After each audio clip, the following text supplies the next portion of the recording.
할렐루야. 아멘. 예배 오신 것을 우리 구주 예수님의 이름으로 축복하며 우리 환영합니다. 아멘. 오늘 우리에게 주시는 말씀은 주가 쓰시겠다 하라입니다. 예수님께서 예루살렘으로 가시는 길에 들리신 이 벳바게와 베다니에서 하신 일이 있었습니다. 제자 2명을 보내셔서 묶여있는 나귀 새끼를 끌고 오라는 것입니다. 이때 하신 말씀이 누가 물어보면 주가 쓰시겠다 하라 하신 말씀입니다. 사랑하는 여러분, 오늘 말씀을 들으면서 주님이 여러분에게 하시는 말씀을 듣기를 바랍니다. 믿음으로 바라며 순종하여 따르는 이에게 하나님의 놀라운 소망하심과 복이 임하기를 축원합니다. 아멘. 본문에 나오는 나귀 새끼를 탄다고 하는 것은 타는 것이 아니라 나귀 새끼가 작기 때문에 몸을 걸쳐서 어떻게 보면 자신의 다리, 몸을 걸쳐서 자신의 다리로 걸어가는 것입니다. 이게 좀 우습게 보일 수 있습니다. 그렇지 않나요? 나귀를 타가지고 나귀 새끼를 타는데 너무 작으니까 자신의 다리로만 걷는 겁니다. 좀 우습게 보이지만 이것은 어떻게 보면 예수님의 겸손함을 보여주는 것입니다. 당시 예루살렘 인근 지역의 유대인들은 유월절 무렵이 되면 예루살렘으로 향하는 손님들, 그 손님들을 잘 대접하는 것이 어떻게 보면 전통이라고 할 정도로 그게 이제 습관이 되었습니다. 이 말은 당시 나귀 새끼를 데리러 간 제자들이 한 말, 주가 쓰시겠다 하라는 이 말씀이 하나님을 섬기는 일에 빌려 드리라는 말의 의미도 될 수 있다는 것입니다. 그래서 나귀 새끼의 주인은 내어줍니다. 나귀는 약해 보입니다. 나귀는 보통 짐을 싣는 짐승이었지만 이 당시 유대인들에게는 나귀는 어떻게 보면 유대인들 중에서 높은 사람이 어느 정도 지위가 있는 사람이 타고 다니는 짐승이었습니다. 왜냐하면 이때 이 유대인들을 누가 지배하고 있었나요? 로마 제국이 지배했기 때문입니다. 말은 군인들이 타는 것이요, 당시 식민 지배를 받는 이 유대인들은 나귀와 같은 그런 짐승을 타는 것입니다. 그런데 나귀 새끼는 약합니다. 사람을 태울 만큼 크지 못합니다. 하지만 주님이 쓰시겠다는 말에 내어준 것입니다.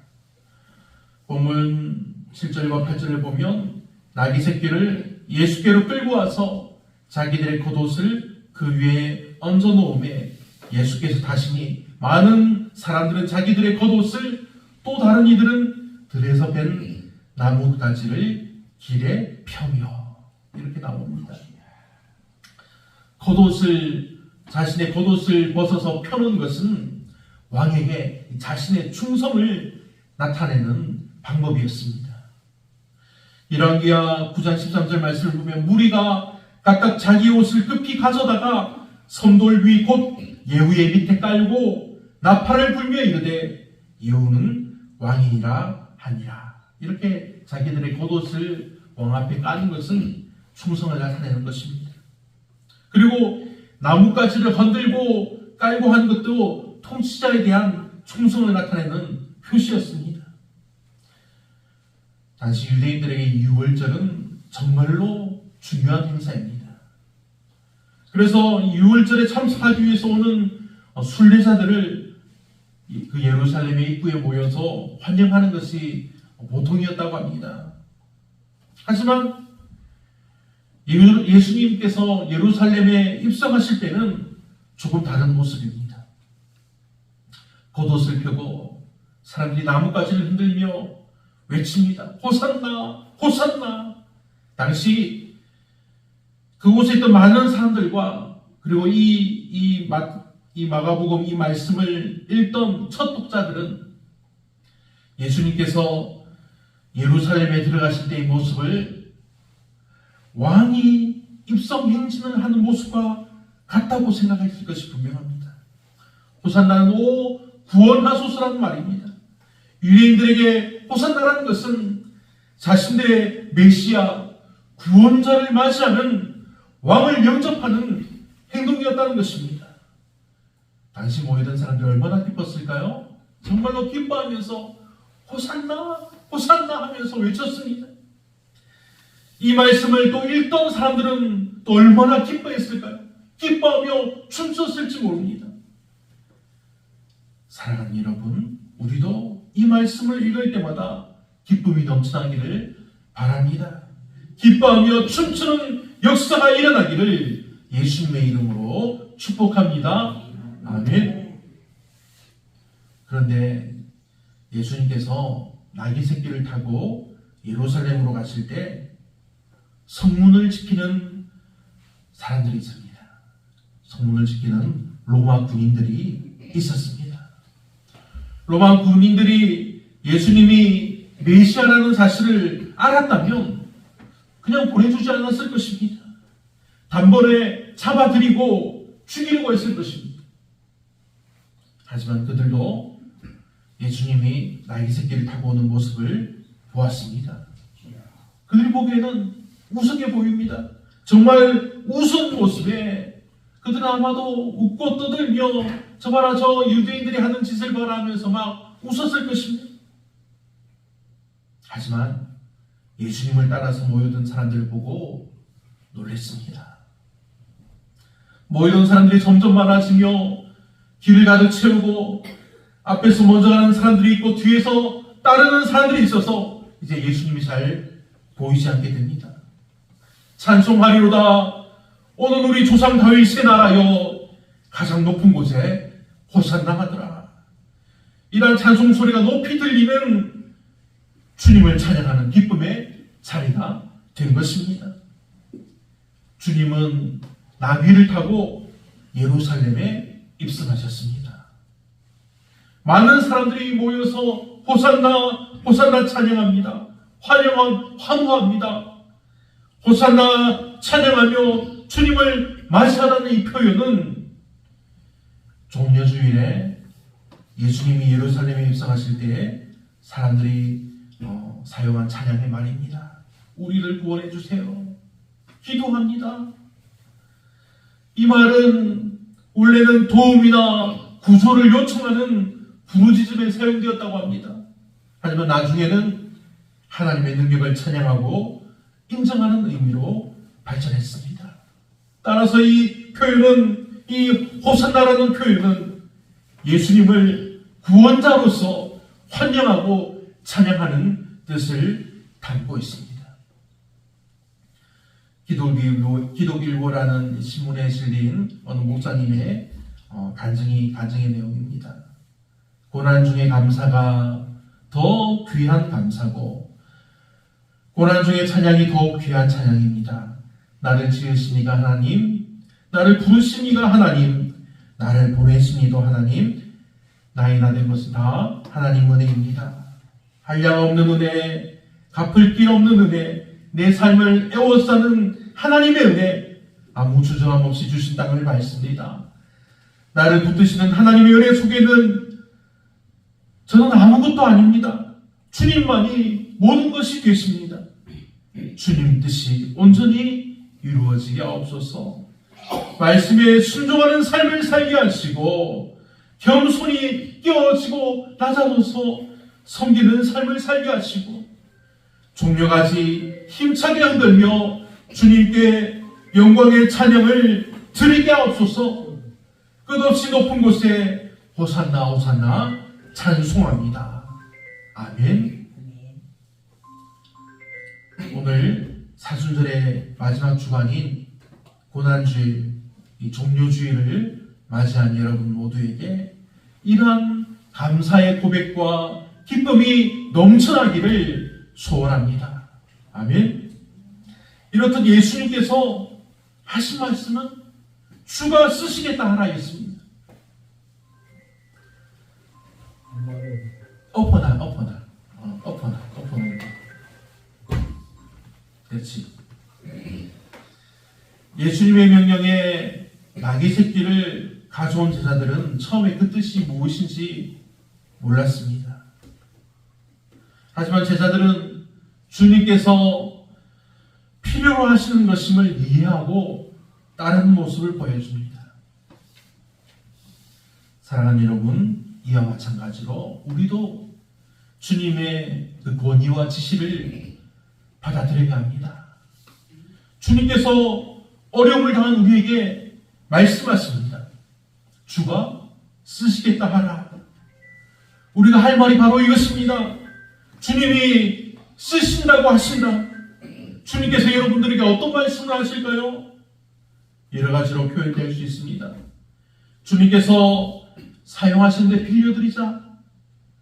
여러 말로 표현되겠지만 가장 중요한 것은 주님이 사용하신다는 사실입니다.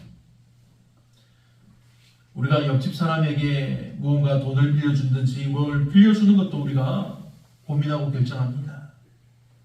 언제 돌려받을지도 우리가 생각하고 그렇게 빌려줍니다. 하지만 우리가 주님께 드리는 것은 우리가 돌려받을 것을 생각하지 않습니다. 하나님은 신실하신 하나님, 사랑이 넘치는 하나님, 은혜로운 주님이기 때문입니다. 하나님은 없어서 우리에게 말씀하신 것이 아닙니다. 내가 없으니까 너희들 나를 도와주렴 그렇게 하는 것이 아닙니다. 하나님은 이 세상 만물을 창조하신 하나님이십니다. 우리에게 더 주고 싶어서, 넘치도록 주고 싶어서 우리에게 말씀하시는 것입니다. 하나님이 우리에게 말씀하시는 것은 우리를 복으로 우리를 덮어주시기 위해서입니다. 왜냐하면 우리가 너무 없었기 때문입니다. 우리가 하나님의 이 놀라운 사랑과 복에서 떠나 있었던 죄인이었기 때문입니다.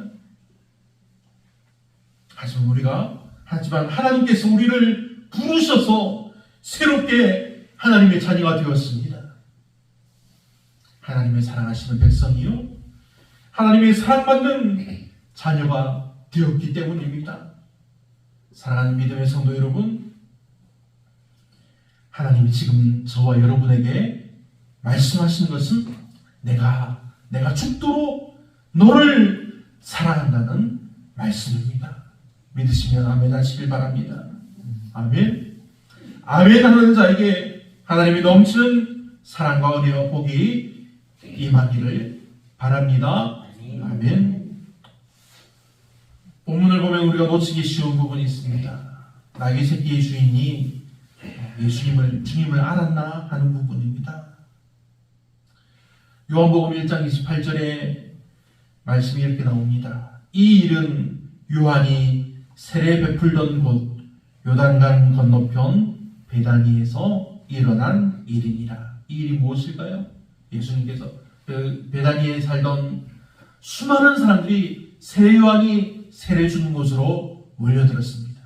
그곳에 예수님께서 오셔서 세례 요한에게 세례를 받으시고 하나님의 놀라운 능력이 임하는 것을 수많은 사람들이 보고 놀랐습니다. 많은 사람들이 모인 그 자리에서 하나님의 아들 예수님이 세례를 받으시고 영광을 입으셨습니다. 베다니 사람인 이 나귀 새끼의 주인도 그 자리에 있었든지 아니면 소문을 들었든지 예수님을 알고 있을 수 있는 내용입니다. 그래서 주가 쓰시겠다는 말씀을 듣지 않는 것입니다. 사랑하는 여러분, 나사로의 고향도 베다니입니다. 나사로가 죽었다가 살아난 곳이 바로 베다니입니다. 우리 이 한평도 비슷하지 않겠습니까? 이런 소문이 정말로 빠르게 번져갑니다. 우리 한평 지역은 넓습니다. 하지만 사람 수는 적습니다. 하지만 금방 소문은 퍼집니다. 특히 교회 안에서의 소문은 정말 빠릅니다. 어느 교회에서 성령 충만한 이야기가 나오고 병자가 고침받고 아픈 이가 일어나면 이전에는 금방금방 사람들이 몰려들었습니다. 30년, 40년 전에도 이런 일들이 곳곳에서 일어나지 않았습니까? 제가 이제 김대숙 권사님께 듣기로는 이규수 집사님 아프실 때, 어릴 때 그 한풍교회 있죠, 한풍교회. 그 교회에 가서 기도했다는 것을 들었습니다. 이런 이 은혜가 넘치면 사람들이 모여들게 됩니다. 사랑하는 여러분, 하나님의 역사는 여러분이 믿음으로 구하는 그 자리에서 일어납니다. 여러분이 믿음으로 구하고 믿는 자리에서, 그리고 여러분의 교회에서 하나님의 능력이 임한다는 사실을 믿으시길 바랍니다. 아멘. 그러니 이 시간 믿음으로 예배하고 말씀 듣는 여러분 모두에게 하나님의 놀라운 능력과 기쁨과 복이 넘쳐나기를 간절한 마음으로 축복합니다. 아멘. 본문 마지막을 보면 예수님이 예루살렘에서 떠날 때 정말 많은 사람들이 몰려와서 환영했습니다. 사람들은 준비했다는 듯이, 준비하지도 않았을 테인데 준비했다는 듯이 나뭇가지와 자신들의 겉옷을 길바닥에 내려놓고 흔들며 기쁨으로 예수님을 환영하며 맞이했습니다. 이것은 그들이 예수님의 권위와 존엄성을 인정하는 것입니다. 사랑하는 여러분, 이 당시 사람들은 정말 배우지 못한 자들이 많습니다. 당시 사람들은 정말 불쌍한 사람들입니다. 당시 사람들은 억울하게 끌려가서 죽임을 당하기도 하고 온갖 어려움을 당하기도 했습니다. 당시 사람들은 이런 일을 당하고도 자신들의 억울함을 표현할 길이 없었습니다.